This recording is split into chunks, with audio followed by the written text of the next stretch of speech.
যখন কোনো মানুষকে দাফন করা হয় এবং দাফন করা শেষ হলে দেখা যায় কোনো এক লোকের মাধ্যমে কবরের উপর পানি দেয়, এটা কতটুকু শরীয়ত সম্মত? ভাই, কেউ মারা গেলে তার কবরের উপরে নিয়মিত পানি দেওয়ার বিশেষ কোনো ফজিলত নাই।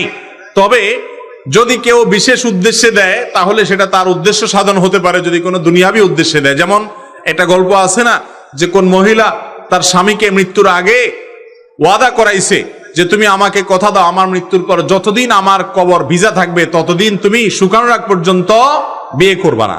স্বামী বলছে ঠিক আছে, ওয়াদা করলাম। ওই বউ মারা যাওয়ার পরে স্বামী এবার দেখে যে কবর আর শুকায় না, 2-4 মাস হয়ে গেছে, কিন্তু তারপরও কবর শুধু ভিজাই থাকে।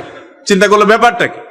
পরে একদিন দীর্ঘ সময় পর্যন্ত দূর থেকে মনিটর করছে যে কোত্থেকে কবর ভিজে। পরে দেখে যে ওই মহিলার ভাইয়ে এসে কবরের উপরে পানি ফেলা দিয়ে যায় প্রতিদিন একবার করে।